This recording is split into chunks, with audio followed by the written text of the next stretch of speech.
Mr. Brad? Yeah. Did you hear back on when we're meeting with lawyers? I mean, Oh. yeah.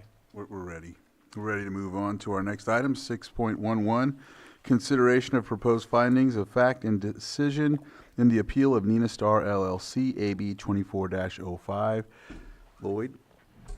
Thank you, Mr. Chair. So, on April 1, 2025, your board considered the appeal hearing of appeal number AB 24-05 of Nina Star LLC. And after that public hearing, at the conclusion of that public hearing, your board determined by a vote of 4-1 to deny the appeal in concept and direct staff to prepare draft findings of fact, and that is where we are today. Staff has drafted the findings of fact and decision for your board's consideration coming out of that appeal hearing. And since the time of the posting of the packet for this agenda item, staff has discovered a couple of errors that I would like to walk through, a few errors. First, on the memo itself, under the executive summary, there is a reference to deny this appeal in part. It's actually just the phrase in part should be deleted, so that it should state that on April 1, 2025, your board determined by a vote of 4-1 to deny this appeal. And then on the attached draft findings of fact and decision itself, on page 2, around lines 14 through 16, it makes reference to the phrase including but not limited to fire protection, water supply, sewage disposal, and police protection. Under that part, that should be revised just to state including but not limited to water supply. And the rest of that paragraph should remain the same. And that would, the purpose for that is to make it more in line with what your board's intended decision was on April 1, 2025. So with those corrections in mind, the staff is recommending that your board move to approve the findings of fact and decision as amended, authorize board chair to sign, and also as a separate motion, move to deny the appeal. Any comment? Supervisor Sabatier? Yeah, I know it was brought up, at least by a couple of us, and I know it was brought up as well by some public comments that we received, and I feel the need to ask if this can be added, is that there was a fair argument in concerns for the water supply, rather than just stating that it's because of the water. That was stated a couple of times during our process to get to the point of denying the appeal, and I think that fair argument gives us a little bit of a leverage point as to how and why we argued about the water. I'm just kind of looking for feedback from County Council, and I apologize, I didn't think of that missing term within the document when I emailed you yesterday. So with that in mind, your board can approve the draft findings of fact and decision as amended with that correction consisting of, again, on page 2, lines 14 through 16, where it would state including but not limited to a fair argument on the basis of water supply to serve the project, and then the rest would remain.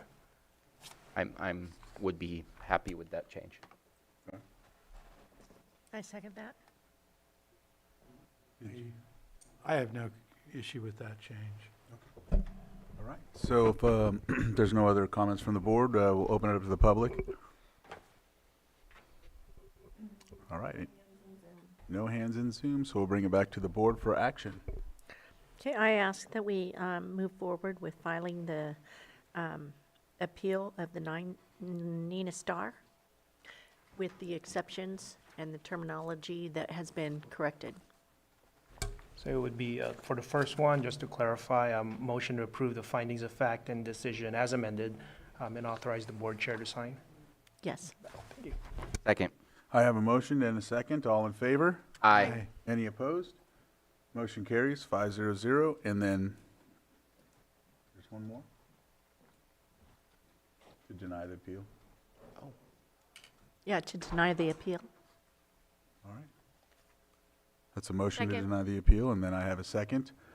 All in favor? Aye. Any opposed? Nay. All right, that passes 4-1. It looks like we are now on time with our next item, 6.12. Well, no, we can't because we have 4 minutes, so I'm going to have to go on to another one. Let's see. Which one do you recommend? Let's see. All right, well, behavioral health. So that one would be, all right, we'll start at 7.7, right? Here we go. Consideration of the agreement between County of Lake and Community Behavioral Health for substance use disorder medication-assisted treatment services for fiscal year 2025-26 in the amount of $1 million.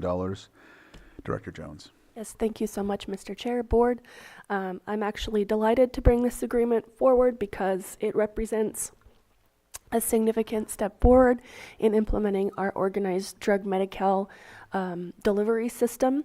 We do not have any MAT, medication-assisted treatment programs, very few in Lake County, not enough. And so we're just delighted and thrilled that we now have one in-house. And we are initially started with our own clients just to get a good workflow, and we are expanding that so our contracted providers clients have access, and hope to continue to expand MAT access in the community. Supervisor Sabatier? So I struggle with this item. I believe, and just a quick question for Director Jones, we already have a relationship with Community Behavioral Health, and that's for mental health services. This is a different one for substance use, or is this a new contract for what was already started in the first place? To clarify, we have had a long-time relationship with Community Behavioral Health that started, I want to say, fiscal year 21, 22, 22, 23, where we issued a request for proposals for our specialty mental health services for psychiatry and nursing staff, and they've been filling those FTE needs for some time, and now this is a newer relationship with them to provide staffing for MAT, so specifically prescriber and nursing staff. And I appreciate that. And so in the previous iteration of the relationship with the contract that we have for specialty mental health services, I know I approved it, but I reviewed the contract again and again, and it's just, it brings concerns, not about the services, not about the need. That's where I'm conflicted. They're using our facilities. I don't see any kind of lease agreements or any kind of agreements on how that functions. Are we paying for janitorial? Are we paying for electricity? But the cost of each of the services are very high as well. I don't know, because obviously this is a compounded cost rate that applies for all of the above that they pay for. It's not just the individuals that do the services. But we're looking at, and I'm going off the top of my head here, like $250 for LVN, over $400 for nursing per hour, and over $1,000 for medical doctor stuff. Some of it is stuff that is possibly able for us to hire from within, and it doesn't meet anywhere close to what our rates are for that staffing. I'd love to, I feel the need to say that today I can't support this, because I feel we need to have a conversation with our union about their feedback on this. I'd love to see a lease agreement to better understand what are we paying for this, other than the services themselves, because they're using our facilities. I just have some concerns about also adding new services at this moment in time. Yes, it's needed, but for something that we're already struggling with the payment system, in the sense of there's still an outstanding loan currently, and adding more services in a atmosphere of complete unknown as to what's going to happen with Medicaid and how that's going to come down and impact us. And so I just, today for this one, very conflicted about it, but I just don't know that I can support this. May I respond? Yes, please. Thank you. So a few points of clarification. It is true, those are the rates of service. Those are billed fee for service. So when a service is delivered, they bill us 65% of the rate. So the rates reflected on that sheet are not 100% of the rate. We retain 35% of that rate for administrative burden and costs. It takes a lot to make the machine run from the back end. We had historically utilized our admin percentage of that, if you want to call it, that we retain to support all of our facilities. And now I'm happy to work, and I'll be following up with administration and council regarding potential of a lease agreement for them to utilize our facilities. But I want to clarify that those are the Medicaid rates, so that means that those are fully Medicaid reimbursable services. To date, Medicaid continues to flow. We are not seeing any impacts to the Medicaid system, and we don't anticipate that. And I also would like to clarify that the short-term, now the definition of that we can talk about a little bit, but the loan, and I know we're bird walking, doesn't pertain to the DMC ODS or SUDT budget. It pertains to the specialty mental health budget, so it's a different budget unit. Thank you. Go ahead, Supervisor Pyska. And so, just again, you said that there is no other medication-assisted treatment in the county. No, that's not accurate. Oh. So a lot of the federally qualified health centers will have individual, like your primary care provider could prescribe MAT. Any primary care provider could if they wanted to, given adequate supervision. There used to be a lot more restrictions on which doctors could prescribe MAT medications, and those restrictions have been lifted a couple of years ago to increase access because of the opioid crisis. And so we're actually working to kind of zoom out from a global perspective or a community-wide perspective on MAT treatment. We are working on convening with our other local healthcare providers to get everybody on the same page as about MAT, but individual primary care providers in their comfort level and their practice could do MAT. You walk into an emergency department, you could do MAT. What we offer is MAT combined with outpatient counseling, so intensive outpatient, so it's programmatically based, which works for some people. Some people may participate in that MAT program and feel that they're sustained, and then maybe we transition them, and then their primary care provider, they pick that up. So there's lots of different scenarios, but what it enables us is that level of care for those folks who are needing more support. Yeah, and we know that the primary care providers are stretched very thin, and it's really difficult to have access to them right now. And so this sounds like a more holistic approach. That's the idea. It takes a village. We have a lot of great MAT individual prescribers in the community, but having a specialized MAT clinic where it's embedded within a program of outpatient counseling and services is something that hasn't been a strong offering in the county up to date. Yeah, and if there were Medicaid cuts that would impact this program, we would be able to revisit this contract. We would have to. Yep. Okay, thank you. Vice Chair? Yeah, I just want to make sure I understand on I guess it's the use agreement you said you're working with the council on for, I have not been, but I am happy to discuss that with admin and council. okay, so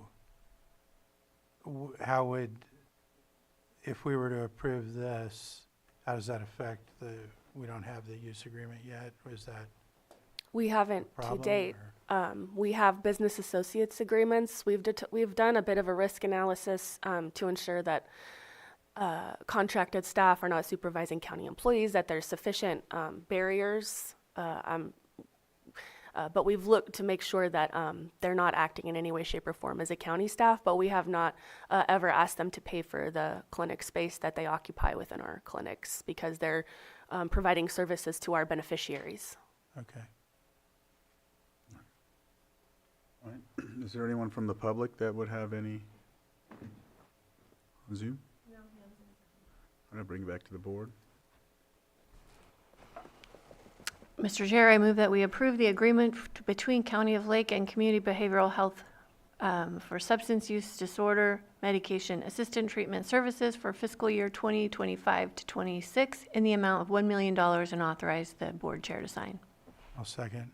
I have a motion to end a second. All in favor? Aye. Aye. Any opposed? Nay. Motion passes 3-2. All right, real quick, we're Does going it to... pass? Isn't it? Yeah, it passes, Okay. 3-2. Yeah. Let's see, real quick, you can stay, because I think what's happening with 6.12 is it's gonna be continued. So anyhow, I'll read it. Our 6.12, public hearing, consideration of a resolution amending the master fee schedule for departmental services rendered by the county, and it looks like we're gonna push this to a later date, or pull it and push it to a later date. Correct, Chair. Admin would like to continue it until next week at 10:30 a.m. All right. Any comments from the board? Open it up to the public. And no hands in Zoom. And so I'll bring it back to the board for action. I think we have to have a motion to continue it to next week. So moved. All right. Second. I have a motion and a second. Is that sufficient? Yep, and just for clarification, 10:30 a.m. Next Tuesday, 5:13. May 13th. That was meant to be implied in my so moved. And second still? Yeah. All right, so I have a motion and a second. All in favor? Aye. Any opposed? Motion carries 5-0. All right, so back to non-timed.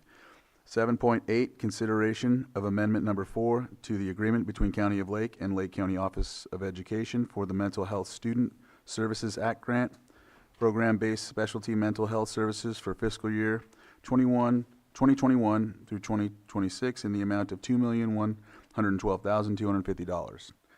And Director Jones. Thank you. First, I want to acknowledge that on one of the agreements, it references a previous director, and we're working with our staff to correct that erroneous reference. But broadly, this agreement ensures expansion of school-based specialty mental health services. I'm pleased to report that all Lake County schools, I believe all of them, are now Medi-Cal site certified for specialty mental health. So it meets the requirements essentially of a clinic. It's not actually hard to do with schools because they have a lot of standards they already have to meet. But we are working with the Lake County Office of Education to push those services out to students. And this has been a great program for us. So thank you. Supervisor Sabatier? Yeah, I have a comment and a question, and I appreciated the response from Director Jones. This is actually information that's on item 5.9, but 5.9 relates to this is the contract between LCOE and the county. 5.9 is the contract between the county and the state for receiving those dollars for this program. In the 5.9, there's a report on the work that's been done, and correct me if I'm wrong, Director Jones, but it was for 24-25, I think, for Yes. the fiscal year. Yes. And there was just some concerns that there was 119 students that were identified, and when it said specifically, there's a lot of different questions, but some of them were, are you experiencing homelessness? Are you foster care? And it was 119 out of 119 that did not report. And so that was a concern to me because those are part of the ACEs score, obviously, in how to deal with those individuals, what services they may need. I am assuming that they are asking those questions, just maybe outside of that specific report. But I know that I just wanted to at least mention, I would like to see that being in part of our report so that when we submit that to the state, they don't come back asking us for any questions or potentially jeopardize some of these dollars. And I know that that is what I was told, at least from Director Jones, that there will be a request to look at that. So I appreciate that. My second question, and I apologize I didn't notice this, but in the last year from 10/1 to 9/30/2026, 10/1/25 to 9/30/2026, it has $0 for clinical graduate level therapists, $0 for clinical graduate level therapist, and $0 for clinical supervisor. Is it because there's money left over from prior fiscal years that will be utilized for this upcoming fiscal year of the contract? Because in the previous years, there's always dollar amounts in those specific categories. And so I'm just concerned that the zeros doesn't look right, and just was wondering if there was a reason for that. I am pretty sure, and I'll have to make sure of this, but in the event, let's talk about sustainability a little bit. because it's important to know that these services will be sustained in perpetuity through Medi-Cal reimbursements because they are Medi-Cal reimbursable services. So I believe that that reflects a transition to those positions as paying for themselves under a Medi-Cal reimbursement structure. Okay. Appreciate the response. Thank you. All right. I'll open it up to the public. All right. Bring it back to the board for action. Mr. Chair, I'll move to approve amendment number 4 to the agreement between County of Lake and Lake County Office of Education for the Mental Health Student Services Act grant program-based specialty mental health services for fiscal year 21 through 26 in the amount of $2,112,250 and authorize the board chair to sign. Second. So I have a motion to end a second. All in favor? Aye. Any opposed? Motion carries.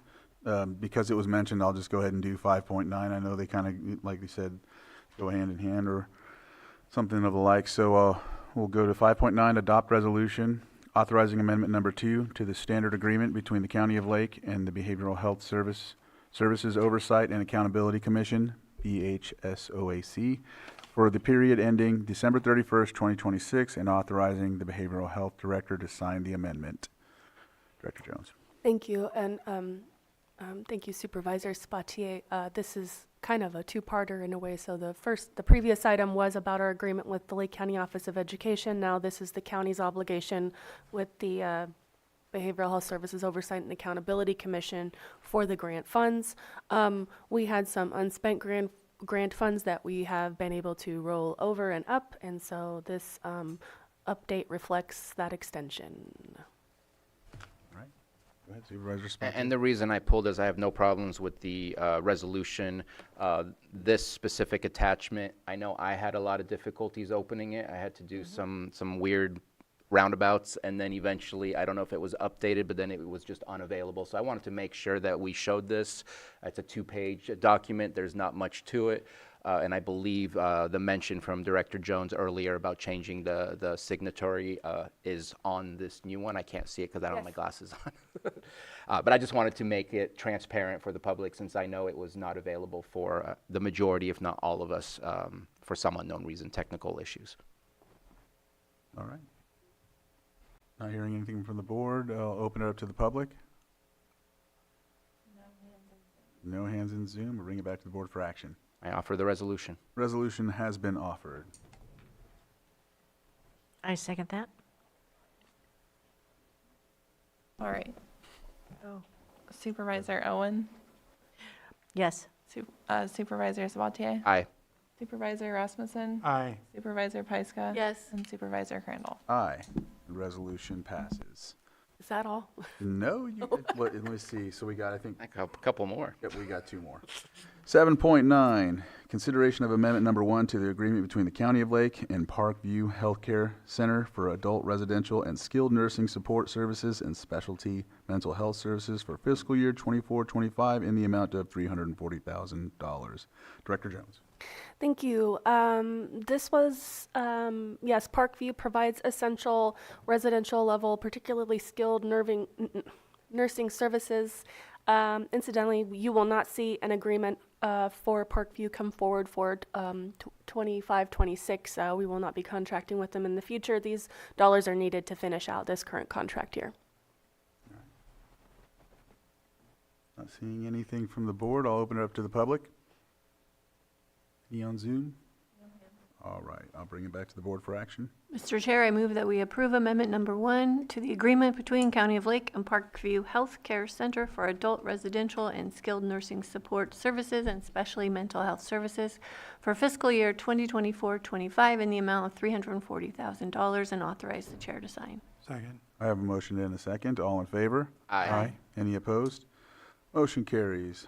7.10, consideration of amendment number 1 to the agreement between the County of Lake and Hilltop Recovery Services for ASAM Level 1.0, 2.0, 3.1, and 3.5 services for fiscal year 24-25 in the amount of $1,963,200. Director Jones?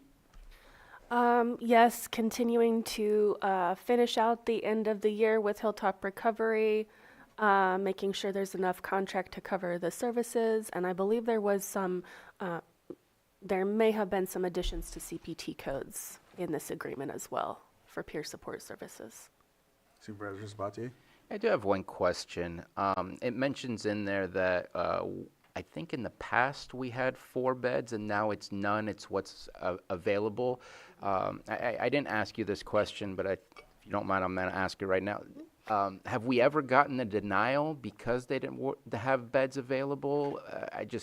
I'm worried that some people locally would need help, but the beds are filled from folks that are from out of county. Because I have a friend who's a sheriff in Yolo County, and he's talking about bringing people to Hilltop all the time.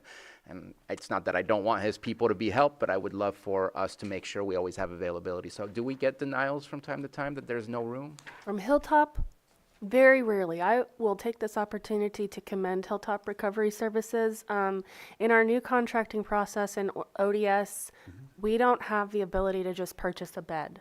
It has to be used fee for service because we historically have used our grant funding for that, and it doesn't work that way anymore. And so that said, it's true, they do have a lot of, they could stay full without Lake County beneficiaries, but they are deeply committed to this community. In fact, they actually offer up indigent beds for uninsured individuals, at least annually. So, and I would say all of our contracted community providers at these levels of care are very mindful of prioritizing Lake County beneficiaries.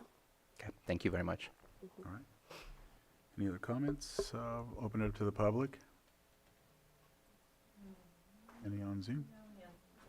Bring it back to the board for action.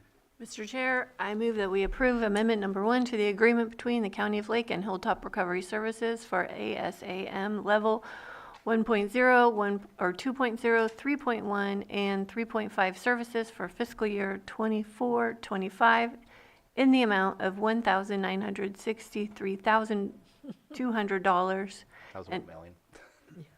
What? 1,900,000. Oh, I'm $1,963,200 and authorize the chair to sign. Second. I have a motion and a second. All in favor? Aye. Aye. Any opposed? Motion carries. That is it for you on that. All right. Any recommendations here? Yeah, can we do the 7 points? Or the the- letter for What she's looking for. 7.3? All right. For Head Start. the Head Start letter? So we'll look at 7.3, consideration of a letter of opposition to proposed defunding of Head Start programs. Supervisor Pyska. Yeah, I want to invite Dan McIntyre up. He's the CEO for NCO, and where we run some of the Head Start programs for our county. And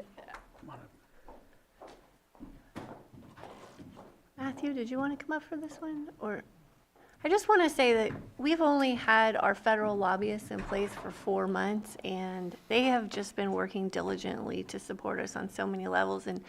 And this was one of the things they flagged for us and helped put together along with Head Start. And then, I don't know what Matthew, you wrote the memo, I think. You wrote the memo, right? Yeah. Okay. So I just want to pass this on to you, Dan, if there's anything you'd like to say about the letter.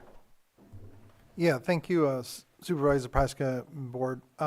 While the funding situation is always fluctuating for Head Start, Head Start's more than early child care and early child care education. You know, it really allows these parents to break the cycle of poverty and move on, continue their education and employment. And while I know the skinny budget that was released by the current administration did not specifically call out Head Start, we still strongly believe that Head Start funding is at risk and will continue to be at risk until the Congress and House pass a budget resolution for next fiscal year. So we really appreciate the continued support of the board and everybody around in trying to really focus on the efforts of continuing Head Start, both Head Start and early Head Start here in Lake County. Thank you. And I would just add that more than, this is Matthew Rothstein, Chief Deputy County Administrative Officer. I would just add that more than 200 Lake County children and their families benefit from Lake County Head Start programs. And staff are also cognizant that members of your board have consistently advocated for enhancing support of upstream programs that, act on, that help give people a leg up in life for many years to come. And so we were excited to bring this item to your board. And we appreciate Mr. McIntyre, the CEO for North Coast Opportunities, for bringing this to our attention as well. So staff, in addition, recommends your board approve the letter and authorize the chair to sign. Thank you. Supervisor Sabatier?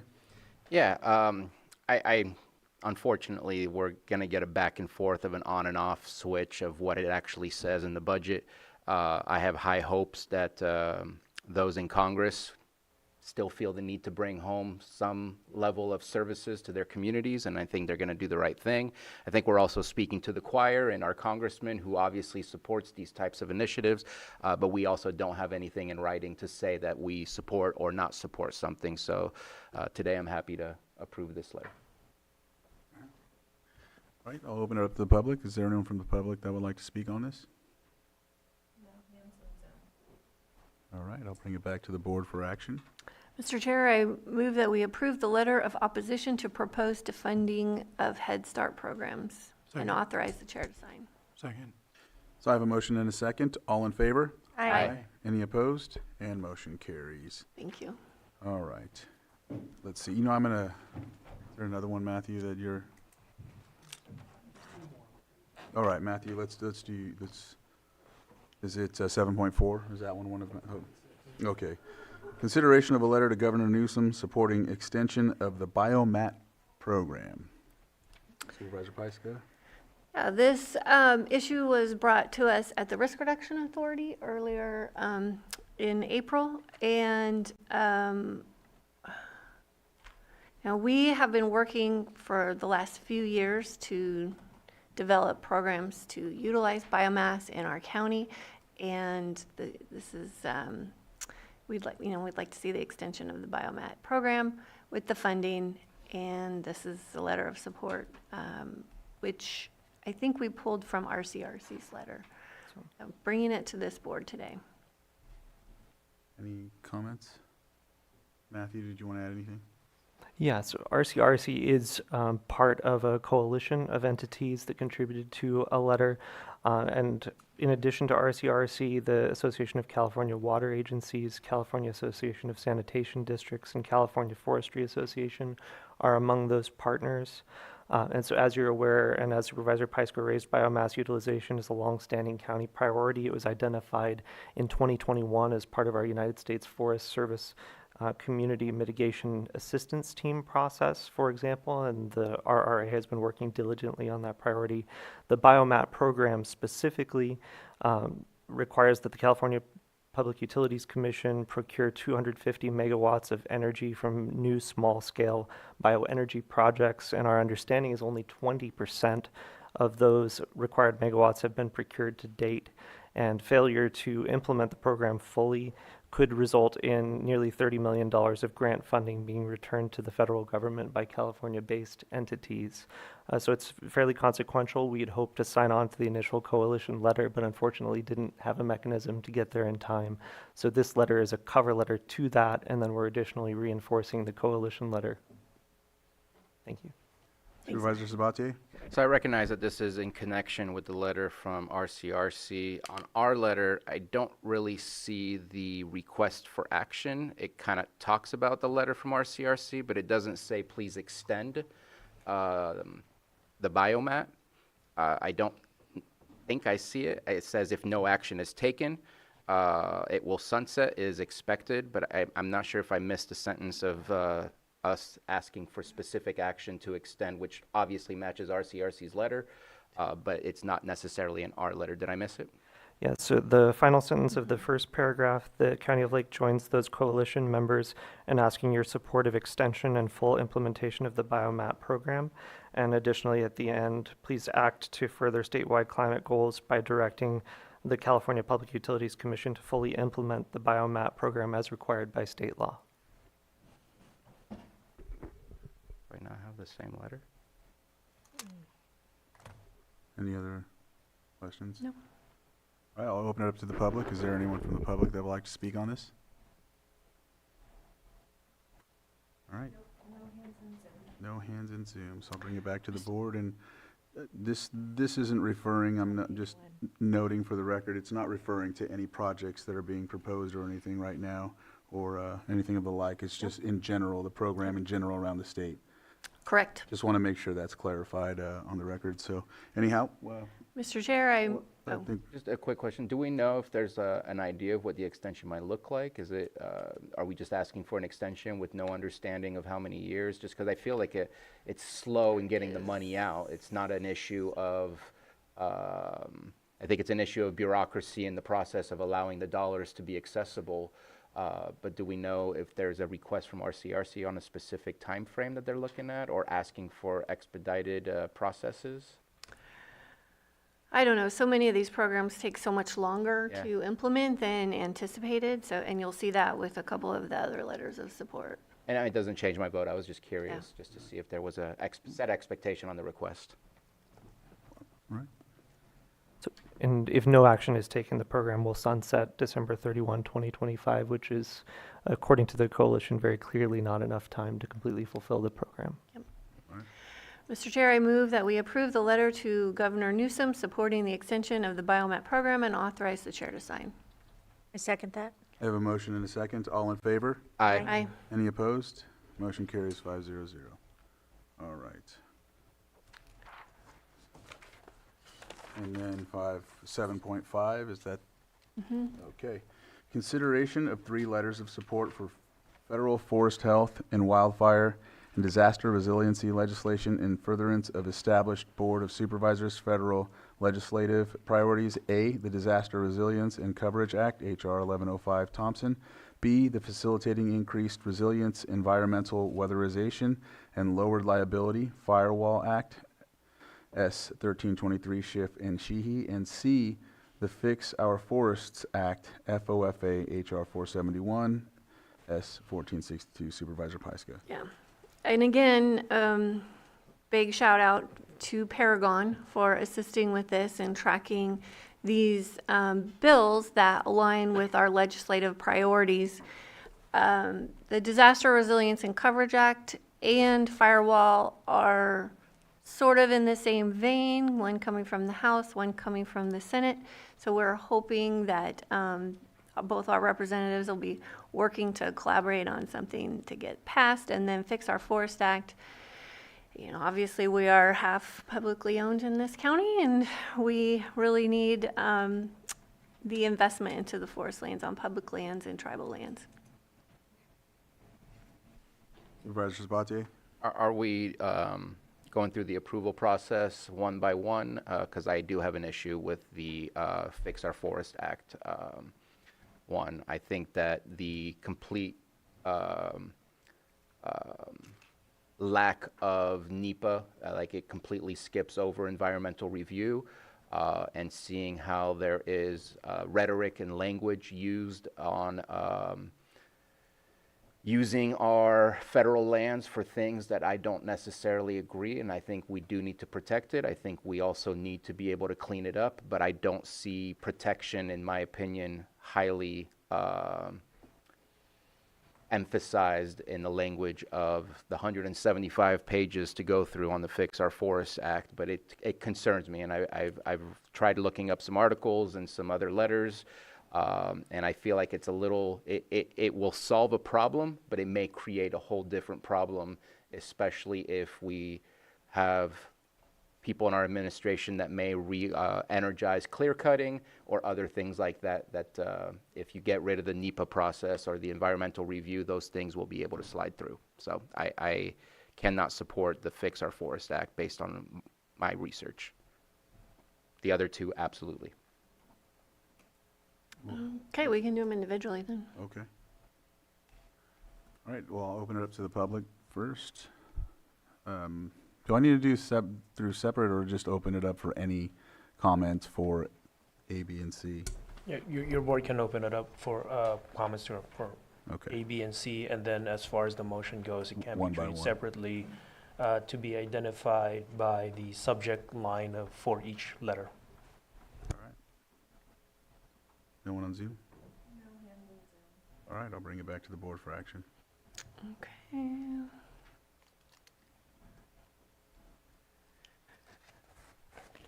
Okay, Mr. Chair, I move that we approve the support letter for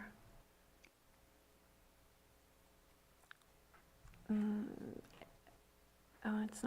Disaster Resiliency and Coverage Act, HR 1105, Thompson. Second. I have a motion and a second. Lloyd? Your board may add. And authorize the chair to sign. All right. Second. I have a motion and a second. All in favor? Aye. Any Aye. opposed? And that motion carries 500. All right. Mr. Chair, I move that we approve the letter of support for, is it B, the facilitating increased resilience, environmental weatherization, and lowered liability firewall act, S1323, Schiff and Sheehy, and authorize the chair to sign. Second. I have a motion and a second. All in favor? Aye. Any Aye. opposed? Sorry. Oh, very good. Paused. Any opposed? Motion carries 500. C? And C, Mr. Chair, I move that we approve the letter of support for the Fix Our Forest Act, FOFAHR 471 S1462, and authorize the chair to sign. Second. I have a motion and a second. All in favor? Aye. Any opposed? Nay. Motion carries 3-2. Chair, do you mind if I add something? What's that? I just want to add, I supported the Firewall Act. I hope that in the future we can figure out a way to front some money, and maybe RCRC can be a process for that, for those that can't afford to do stuff to their houses. Because right now it's the people who have the capital to front the money to do the work who then get paid back through their tax credits in the future. I think RCRC has tried some of those things in the past. GSFA. And maybe it's possible to look at something like that so that those that live in poverty can still access the program and the tax credits for hardening their homes. We'll probably look at it through GSFA, but yeah. Thank you. There's a lot of legislation around this right now. Yes. Yeah. Can you clarify the vote on the last? It was 3-2. Okay, was Helen the second? Supervisor Owen, sorry. Yes. Okay, we didn't hear it. All right. Here we go. 7.6, consideration of 4 coalition letters related to fire insurance in consistency with board-adopted 2025 state legislative priorities. And this is Supervisor Pyska and myself. and the admin office, but go ahead. So this is state legislation that we have been tracking, and these are 4 coalition letters that I've been working on with my colleagues from Nevada County, Napa County, and Mariposa County, with the help of our state lobbyists, reviewing the letters and reviewing the legislation. Again, they align with our legislative priorities for the state. Matthew, do you have anything to add? Or? I don't, unless there are questions from your board.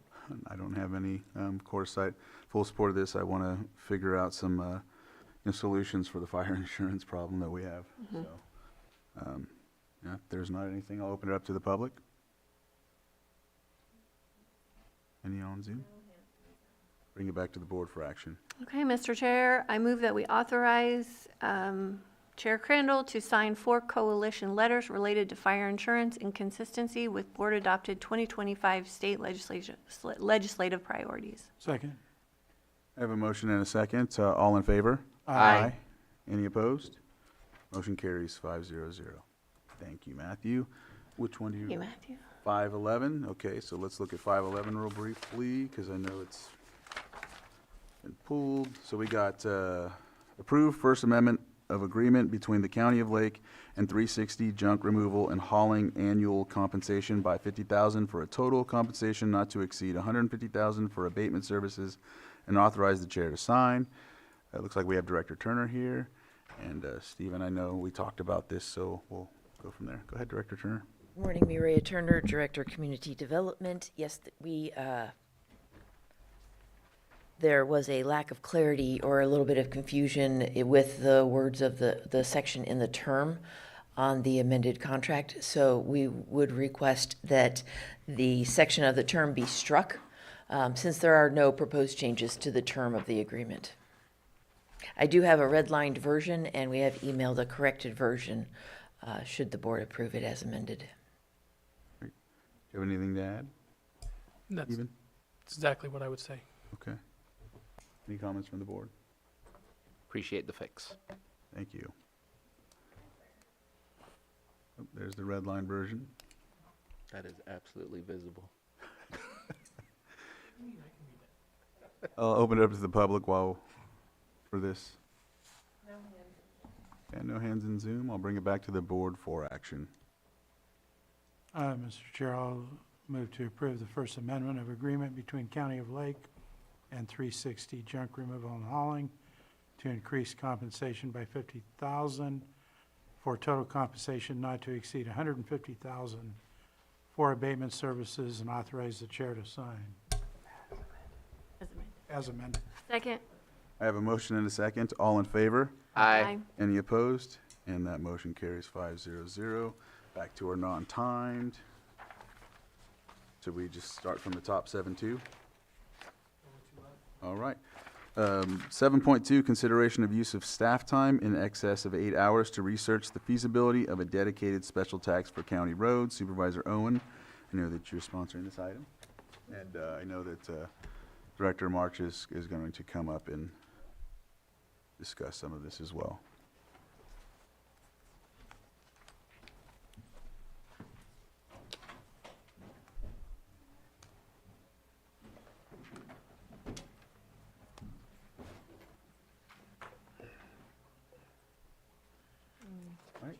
Okay. Actually, I'm bringing this forward, as we know, probably my biggest complaint as a supervisor is our county roads. So it's not so much in the incorporated areas, but the non-incorporated areas of the county. And as I understand, we're really low on funds. Some of it has to do with the tribal gas stations and them not paying into the 75 cents per gallon tax. And so anyway, funding seems to be an issue to take care of our roads, to be able to keep them usable. And there's roads in every district that need attention. So what I am looking at is looking at the feasibility and whether it was, if it would be possible to do a tax. And somebody had asked me last night about maybe a TOT tax. I spoke just briefly with Mr. March on a break and asked him about that. But one of the reasons we're looking at a sales tax is because it opens us up to additional funding and grants. And so we just want to see if the public would be interested in it and if we can do something to make our roads safe. Do you want to kind of go into the statistics on it?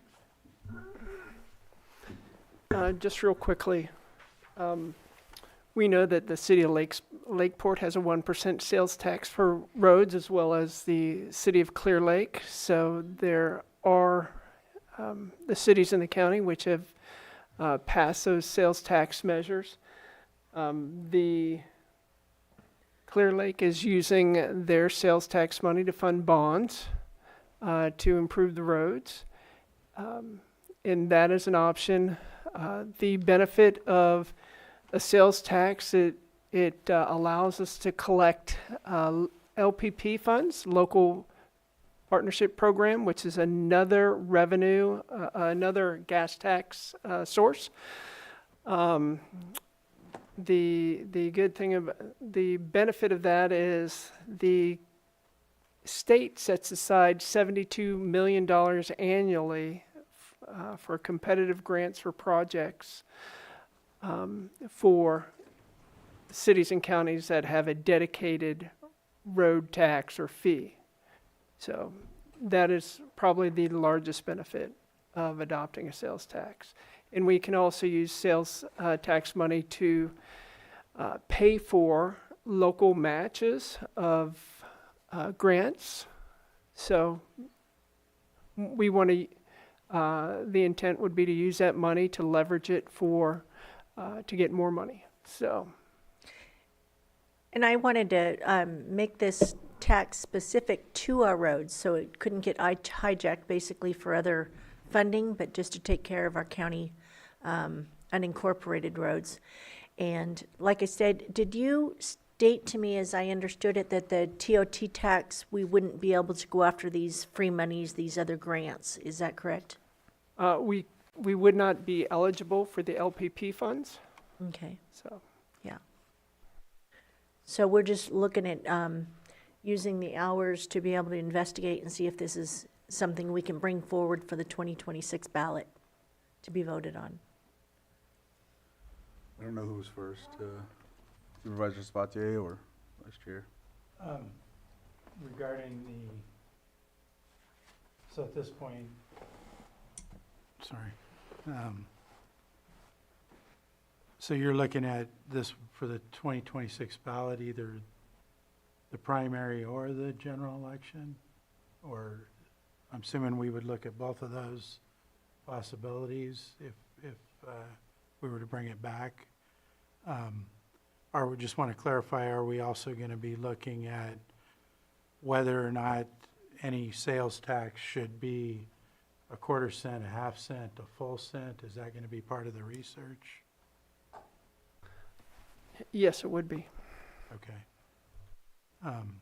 I'm okay with, moving forward on exploring this. I just want to be clear for the public that this by no means means that we're going to actually bring back a measure, because it's still it would be in the investigation process to determine if we should go forward. So I just want to make sure the public's aware of that at this point, that it strictly would be research to see if it's feasible, and if so, how much would we be asking for? Supervisor Sabatier? Vice Chair Rasmussen kind of said some of the comments I wanted to make. I don't know specifically what is being asked in this, and I know I've spoken with Supervisor Owen, so I don't think this will be offensive. I don't think we need to approve an excess of 8 hours. I think we need to direct our director. We're interested in a road tax, do the research, come back with the information. What does the timeline look like? Does he want to do a survey? Because all those things are going to cost some sort of money. It needs to come back to us. But I don't think it should be one specific board of supervisor that works on this, since it's a county-wide effort, county-wide issue. And I think our director can come back to us and see what the timelines and costs and potential revenues would be, so that we can make the right decisions for the right reasons. And it's going to depend on the economy. It's going to depend on if we do a survey, what's is it palatable for the public to look into something like this? But that would be my direction today, is general direction to our director with interest to make future actions on this. Supervisor Pyska? Director March, are you coming back to us with an updated road plan soon? I will with the SB1 Okay. request. Okay. Yeah, I would like to, it's been quite a while since we've had an update of the road plan, and considering the projects that we have planned for this summer, to have a better view of what we're looking at. I'm okay with doing a little bit of exploratory work, especially with the tax collector, to figure out the best way to finance this. I am very, very concerned about the economy right now, and if muni bonds are going to be taxed, there's a lot to look at on the financial side. I don't think it's quite time to survey the public yet. I think there's just too much uncertainty. But that could be a next step that could come back to the board after we do the financial analysis. So I'm okay, again, with just this being an internal conversation with staff and our auditor and our tax collector for some initial review, but no surveying the public quite yet until we understand.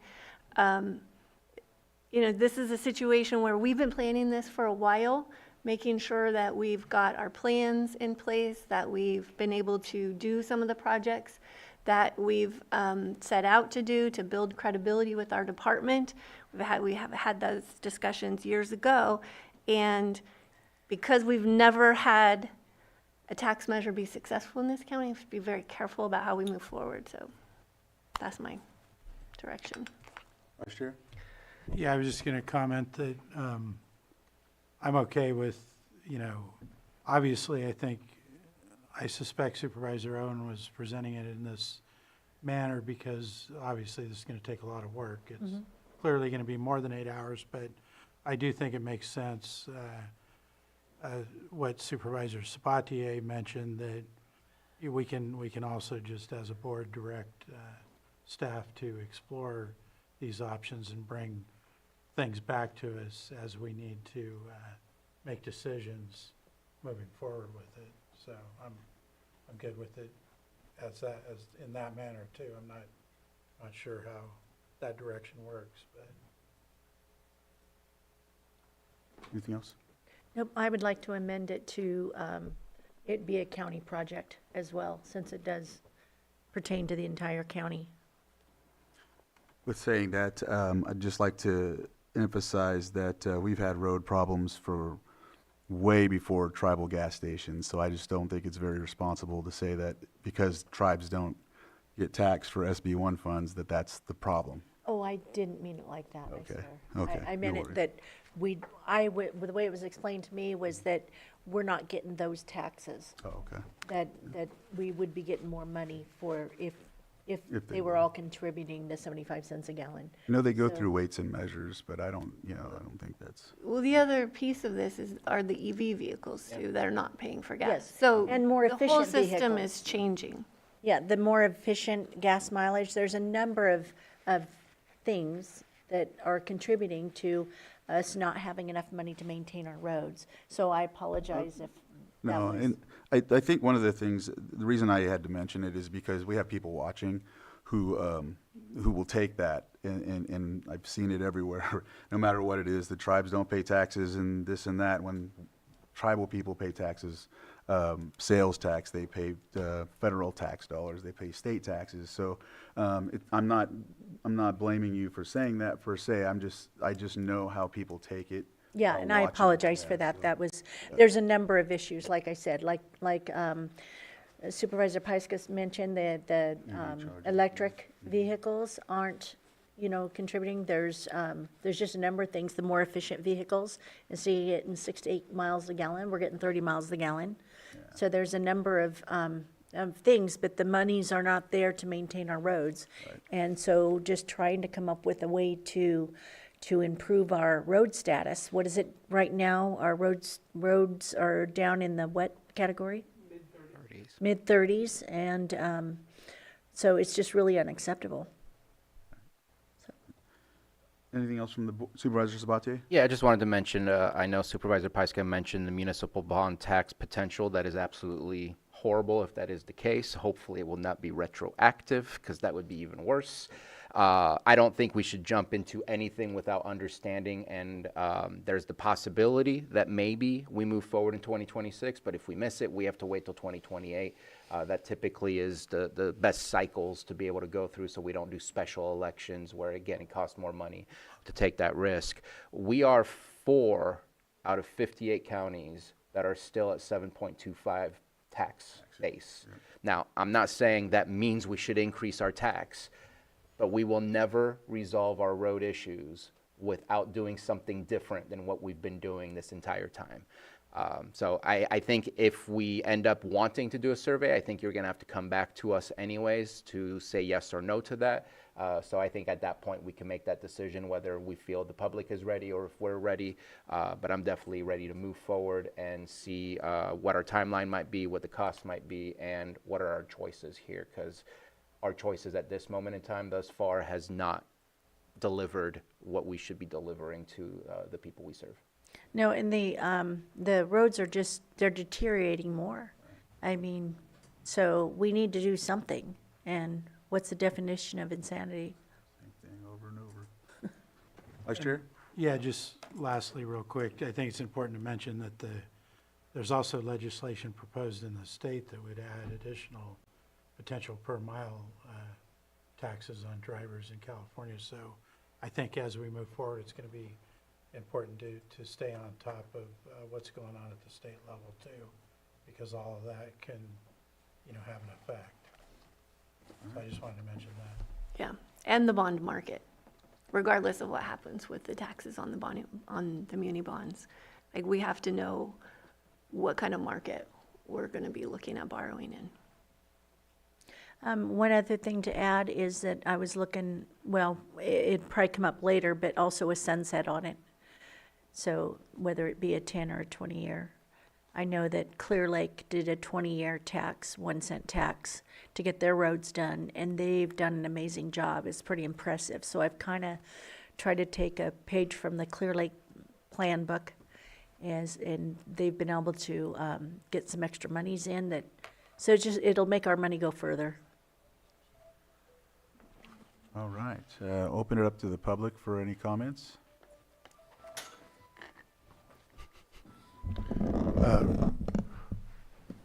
Good afternoon, Chair, Vice Chair Rasmussen, Chair Crandall, members of the board. I'm really glad this is brought up. I kind of geek out on this type of public policy thing.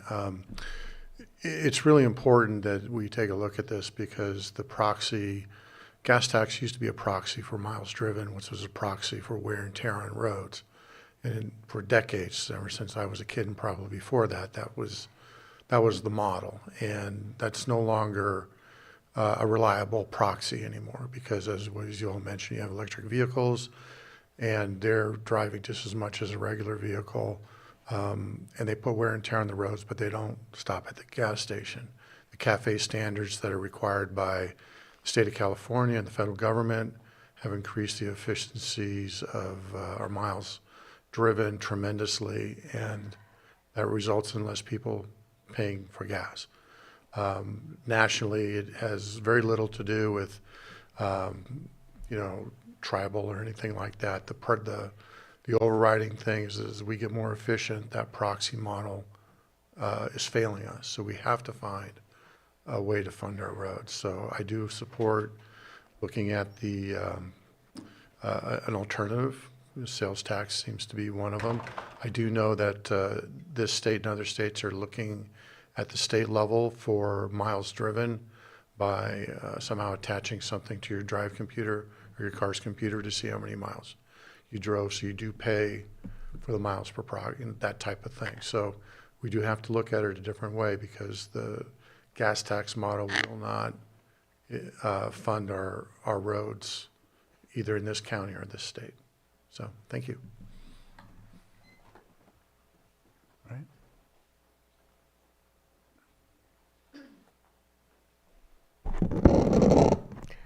Good afternoon, Margot Kambara. Just to piggyback on the previous comments, looking for more revenue for road improvement would be a great idea.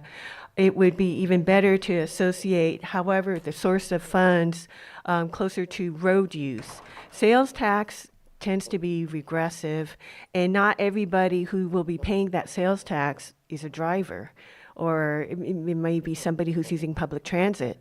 As a previous commenter mentioned, some people are looking at the state level, such as vehicle registration, perhaps associating a fee with that, putting that in a pool and drawing on that for road repair. So as the study group looks at alternatives for funding, I would suggest that looking at some way to get the funding that's closer to road use and rather than a general sales tax. Thank you. Thank you, Margot. Any other comments? No hands in Zoom. I'll bring it back to the board. Supervisor Sabatier? Yeah, I just want to say that roads are for the community. Whether you're taking the bus to the grocery store or bus to work, you're still using the roads, and that eventually we have to figure out a way to all pitch in to making those roads drivable, safe for all that uses, bicyclists, pedestrians, and whatnot. We've been talking at the state level for 20 years on GPS format type of things, and the privacy issues of the Fifth Amendment are huge and most likely never going to be overcome, where now you can track my every move that you're doing. And so I don't know that we're going to have a solution anytime soon. There was a comment about regressive tax. Rent doesn't have tax. Food doesn't have tax. Utilities don't have tax. The basic foundation of what everybody has to pay for in order to live will not have that supplemental tax. If you have a lot of money and you're spending a lot of money, then on other goods that are taxable, I just don't see that as being regressive to hurt the most vulnerable in our communities. And there's a benefit that comes back to the community where they will increase property values. It will allow businesses to save money on fixing their vehicles and putting it into their businesses to grow. I just see nothing but potential positives. So I'm looking forward to what you bring back to us. No. I lost my train of thought, sorry. Go ahead. All right. I think this looks for direction, right? Or is it action? Well, your board has two options. So your board can provide direction to staff. Typically, direction to staff can be provided via consensus, and typically those directions may involve or may include presentation of staff coming back to your board with some kind of report or presentation. So that is one option.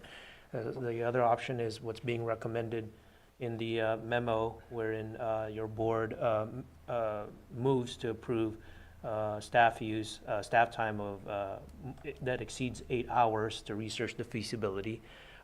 For that particular option, that is more individualized to the board member requesting, making the request. In this case, it would be Supervisor Owens, so that it would not necessarily, under that option, involve coming back to the board. So whichever your board would decide, it generally would have the same effect. It's just procedurally, it's a little different between the two.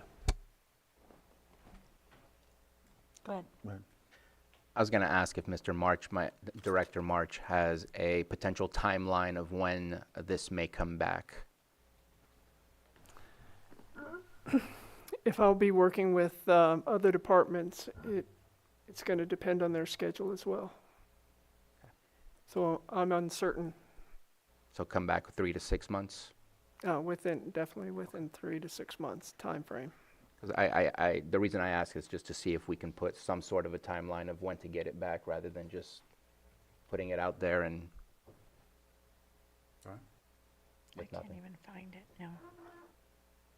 There's not anything else. I think What's the number of it? Supervisor Owen, did you want to go with the recommendation from the full board to Yes. staff? Yes, please. Okay, and I think it looks like we have a consensus on that, so. Yeah.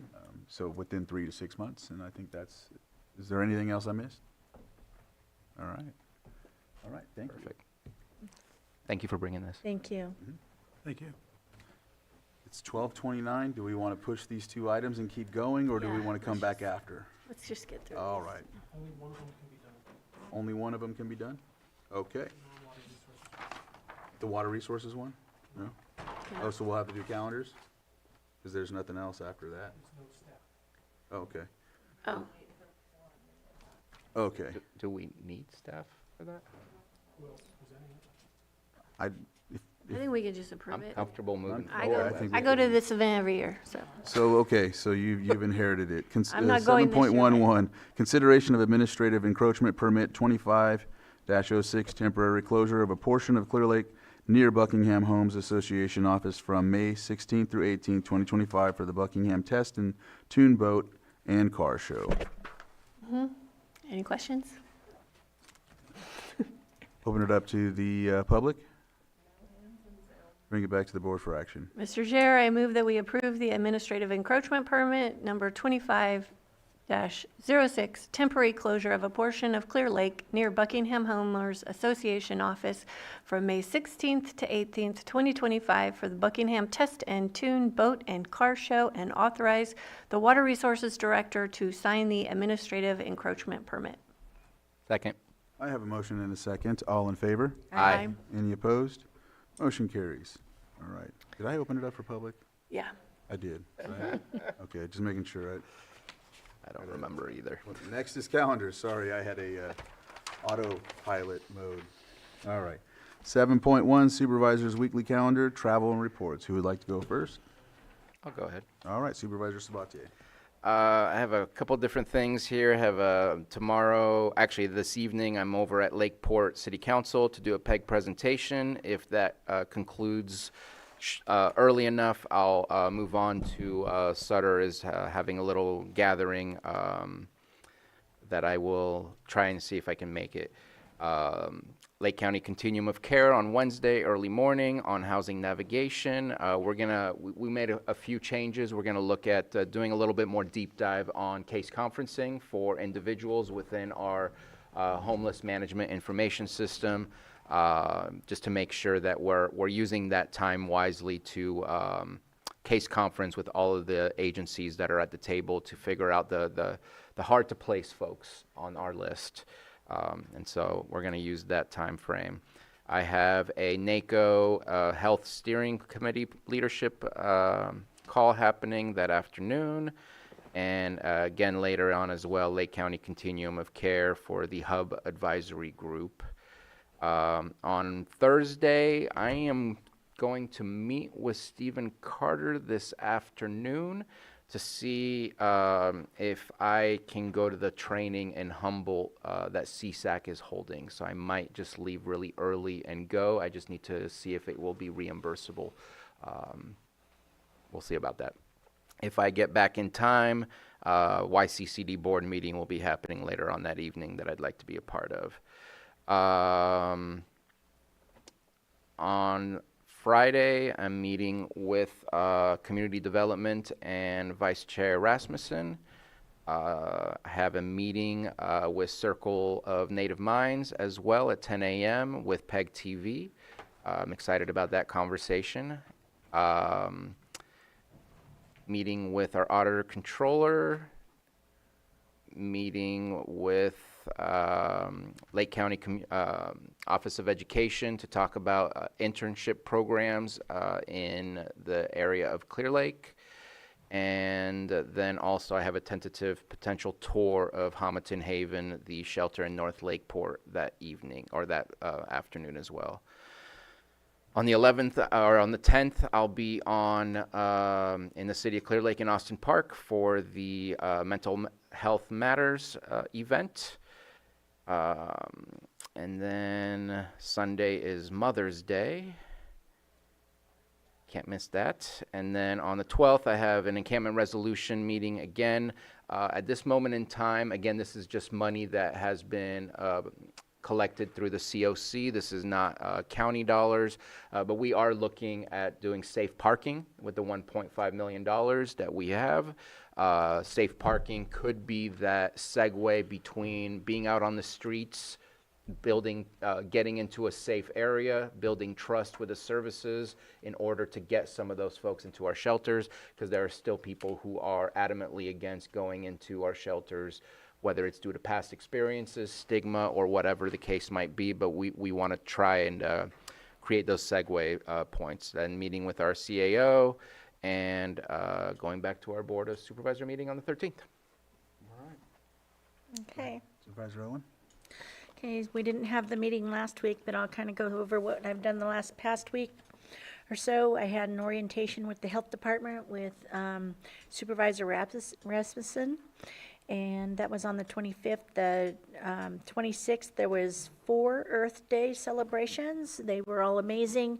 I went to the one in Clear Lake, the open house with the South Lake County Fire District, the Middletown Lions Club Craft Fair, and the Calpine Earth Day. So that was a big day. I did a tour with Lars Ewing, our Public Works Department, and went to the Middletown Parks. We have a new park that looks like it's going to be going in there that Sutter owns. We're trying to put something together with that. We also toured the landfill in Clear Lake and looked at the new expansions on what's going to be going on there. I met with the Valley Oats Project. They're looking to start getting busy and starting to build some homes in that area. That's there by Grocery Outlet. Went to the Lower Lake Action Group dinner. Blue Zones meeting on the 1st. May 1st was the Blue Zones meeting. That was a really good presentation. We learned a lot at that meeting. Good food, yes, good food. I put together a predator meeting. We've been losing a lot of livestock and having some issues with some large predators. So we pulled together a meeting on that on the 2nd. Hidden Valley Lake Firewise Community meeting or awareness event was on Saturday. And then I had a baby shower for my daughter at my house. We're going to be meeting this week sometime. I don't know the exact date yet. We're waiting for him to get back with us to tour Mount Knockdai. And do you have the date? 15th. On the 15th? Okay, so that'll be the following week then. South Lake County Firewise meeting at 2 p.m. on Wednesday, and that'll be home preparation.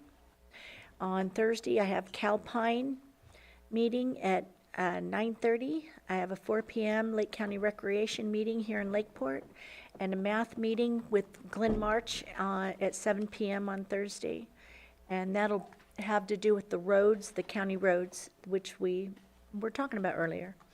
On Friday, I have a meeting with the Hidden Valley Lake Community Service District, and then Mother's Day is on Sunday. Supervisor Pyska? Yeah, it's been a long couple weeks of travel. 2 weeks ago, after our last meeting, I went to CSAC for the week. Had a really great presentation with my policy meeting with Chief Annalee Berlew, who's the Assistant Director of CAL FIRE, with a presentation on what fire season's going to be looking like. And it's not great news. It's looking like by mid-July in our area, in our elevation, we could likely see a pretty active fire season. So it's earlier than usual, given a lot of the conditions that, we've had a lot of rain, and then we had a very dry April, and anticipated to have drier and warmer than average weather in the next couple of months. So they always do a long-term or a long-range forecast, like, about 4 months out. So just encouraging everyone to be really ready. And then the following week is when I spent the next several days preparing for my trip to DC, which went really well, testifying with the Senate Banking Committee. Really wonderful bipartisan support for mitigation. How we get there is always up in the air, but it was a really great experience. So I really thank this board for that investment and having the opportunity to share Lake County's story at the national level. So I've been in recovery mode since I came home. Saturday was the Boggs 8-hour race, 20th anniversary, which was very cool to see several hundred people out competing for that race that came back. This is the 4th year back after the fire and 20th anniversary of that race. So it's been a great partnership with Bike Monkey over the years. It's wonderful to see people travel all over the state and country to come visit us. And tomorrow I'm going to be out at Gwinnett, and then Mike Thompson has a virtual town hall. Thursday, Facility Space Committee, Fire Safe Council meeting, and then I've got a meeting with some of my colleague supervisors from Napa and Sonoma County, and then the rec agency. And Friday, tree mortality and forest health, and then Monday, meeting with CAO, and back here on Tuesday. Vice Chair? Yes, it's been a long couple weeks. On the 23rd, I had the tour of the Gwinnett Valley Project. Same day, first 5 commission meeting later that afternoon down in Lower Lake. On the 25th, I did a 2-hour radio show on KPFC. Also went on the tour of the Health Services Department with Supervisor Owen. The 25th and 26th, I attended several of the seaplane fly-in events in Lakeport. Also that weekend attended a fundraiser event for the Clear Lake High School class of 2026. Did week 8 of the Hitch surveys. Also attended the iNaturalist BioBlitz event at the Land Trust Rodman Preserve on the 27th. Later that day served at the Mike Thompson event out of Boutique. Attended COC Encampment Committee resolution meeting with Supervisor Sabatier. Also that day, Supervisor Sabatier and I met with the Gleaners regarding their future expansion project. On the 28th, did a tour of the Social Services Department. On the 29th, had Lake Area Planning Council Executive Committee meeting, filling in for Supervisor Pyska, and then also orientation of APC that same day. And then on the 29th, attended a planning event for a city cleanup coming this weekend. Had a meeting with the Northern Rural Energy Network to help them with some outreach on the Lakeport area in the future. I attended the agricultural departments, which community development was also involved with cannabis training that they provided for cannabis cultivators in Lake County, which was a good learning experience. I had a project meeting with Public Services and the tax collector. I had a meeting with the Chamber's CEO.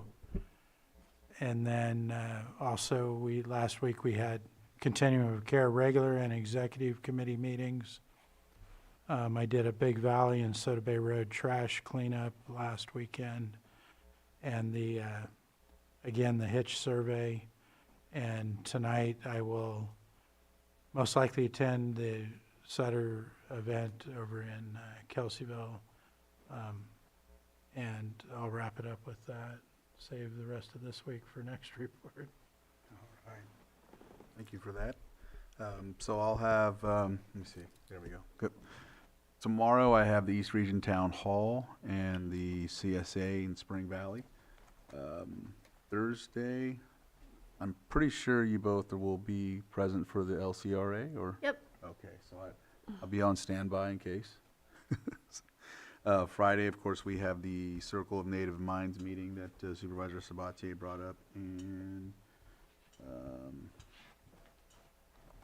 that's what I have so far. But what I also wanted to mention, go back to last week and the week before. I wasn't able to be at the previous, but this past weekend, Saturday, there was a garbage collection in Lucerne at the castle. From what I understand, going back to Nice, there's a total of 160 tons for both of the Nice events.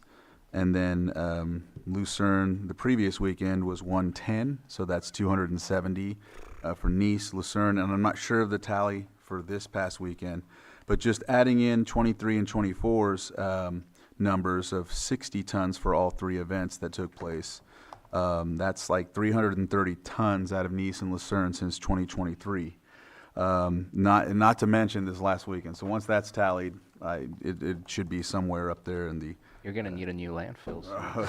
Well, you know, that's yeah. But you know, I'm just, you could tell just watching people bring their garbage. You know, there was some folks that were just like, oh wow, I'm gonna take extra. I'm gonna keep taking more. There's people that were driving trailers with tires that were like blown out, but they were just wanting to get it there. You know, it's just, you could, when you talk to folks, when you seen them, they just felt really good about getting rid of all that. And it's just like anything else. When you let go of things, you feel a lot better. You know, you feel lighter, if you will. So, I mean, without those, that garbage is still sitting in front of people's yards, sitting on the highway, sitting in the hills. So lots of volunteers, lots of folks, lots of staff out there from community development, code enforcement, very, you know, very enthusiastic, very helpful. Even other staff from, you know, from I want to say public services and what was it, Public Works as well. I mean, there was lots of folks out there and some volunteers from different areas. So just really appreciative of the community coming together, and I'm looking at working to get the lake cleaner, the town's cleaner. They're supposed to go around in different areas. I know at the end of the month, on the 31st, at Clear Lake Oaks at the Moose Lodge will be another collection, and then the following week on the 7th of June will be another collection at the Moose Lodge. So we'll see how many that brings.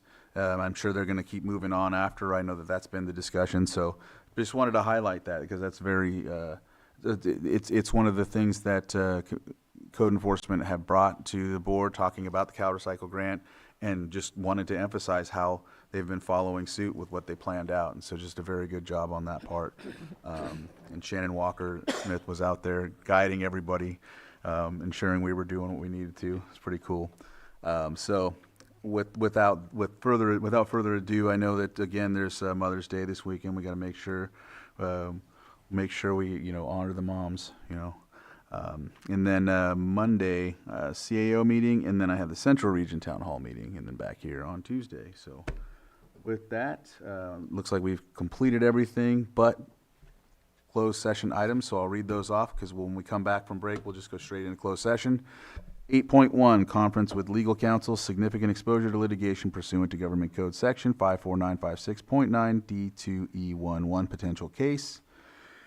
8.2, conference with labor negotiator, chief negotiator Carlos Torres, county negotiators Susan Parker, Stephen Carter, Casey Moreno, Pam Samick, Diana Rico, and employee organizations LCDDAA, LCDSA, LCCOA, LCEA, LCSEA, and LCSMA. 8.3, Public Employee Evaluation Air Pollution Control Director. And then 8.4, Public Employee Evaluation Community Development Director. With that, we will break for lunch, and we will come back, it looks like 1:50. Does that sound okay for everybody? Yeah. Come back at 1:50 for closed session, and we'll go straight into it. Thank you again for attending the open session items of our agenda and our meeting today. All right.